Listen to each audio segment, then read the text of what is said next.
about stuff. And it's basically about non-neutrality, and throwing it out there for something for folks to think about. And it starts with this notion of knowledge. The idea of knowledge is not neutral, meaning that knowledge, the context of, if you think about knowledge as sort of this available information, that information is all linked to something, all comes from something. It's all about some specific thing. And in a lot of instances, it's about the culture within which we sit. And so then when you think about knowledge, especially in the context, because knowledge, it's like prioritize, like what's the most important thing to know? Well, that's not neutral. And making a determination about what's important, what's not important is not neutral. And there's a couple examples of this that come up. You notice that what's next with Dr. Joel, every time if I spell next wrong and I go to correct it, the next that shows up is any capital XT. And I don't know where that's from, but it doesn't just show up the regular next any capital NEXT. And so that's an example of non-neutrality. There's a place where that comes from, and I think it's some techno thing. I think I've seen that before, but the point being that the existence of that being the first thing that comes up in the options to correct that spelling is an example of what's not neutral. And in some ways, the way the algorithms in social media work are also an example of non-neutrality, except it's way more specific. In other words, those algorithms, what they do is they track what you're interested in or what you click on or what you are attracted to in an effort to kind of get you to buy things. And as you click on things, it starts to prioritize what it's going to send your way in terms of products that you might buy. It's not neutral. It's specifically doing something, but what is determined as a priority is ultimately determined by the things that you click on. Unfortunately, becomes a closed loop because it starts sending you things, then those become the things that you click on, then you're clicking on the things that are being sent to you, not in a conspiratorial way, but just in terms of trying to get you to buy stuff. It's going to focus on your interest, but then your interests start to get messed up within the context of what you were clicking on in the first place. And there's it kind of goes on and on and on, but this notion of neutrality, non-neutrality, is definitely a way that I use very often to think about the words that I use and where they come from and what they're about, what they're based on, and whether or not those positions are things I'm necessarily interested in supporting. And so, like, for example, non-neutrality comes from this idea of thinking about language as being something that's constantly evolving and that we participate in, that therefore we have a part of control over and an influence on. And I totally love that idea. And so supporting that notion by talking about non-neutrality here is something I'm totally psyched to do. But other concepts of that aren't neutral, like, for example, the idea of intelligence.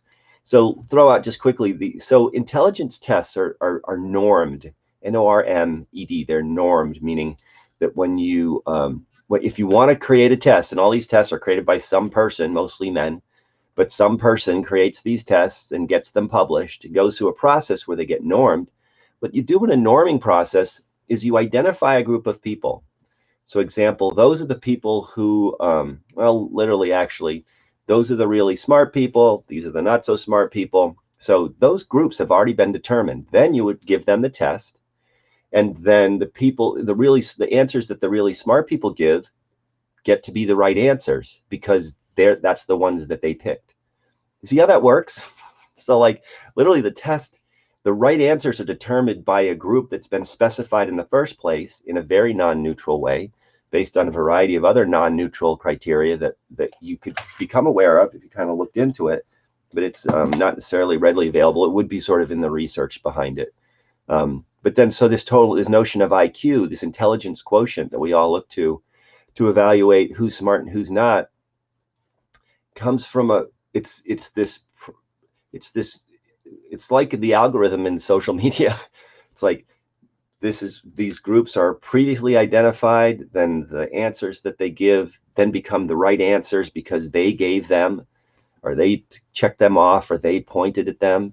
And so then it becomes this accumulation of something. And I'm not suggesting that this is good or bad. I'm just pointing it out so that we all are aware of it, and so that we can make determinations based on it, that it's a not neutral process, that it comes from somewhere. If we're cool with where it comes from, that's fine.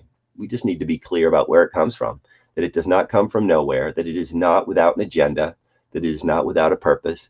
And so paying attention to like the agenda that might be behind sort of the things that we think about as knowledge is important. Air quotes, air quotes. Are air quotes lame now? I don't know. I like them. I don't know why. I do though.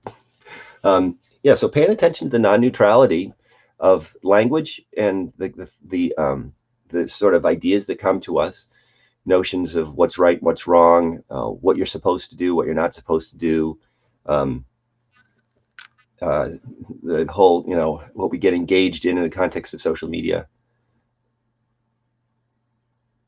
I'm locked up on my end.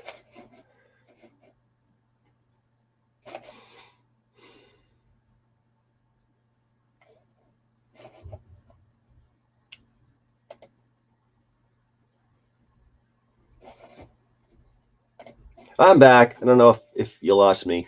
I don't know what happened there, but I'm back. So yeah, so just being engaged in a participatory process, and this is ultimately what it comes down to. It's a participatory process. It's not a thing that comes to us that's a fixed thing. Knowledge isn't something that comes to us as a fixed thing that we sort of take in and then own. It's a participatory process, and we can go back and forth in the context of what knowledge is and isn't, how it serves us and how it doesn't. Where it comes from, and then how we morph it and modify it and make it whatever we want it to be in the context of making it more useful and more accessible, more available, more pertinent, more relevant, any number of those things, but just stay in that participatory process. So that's what's next, Dr. Aldridge, for today. Hope everybody's having a great day, and I will be back tomorrow with Back to Basics Sunday.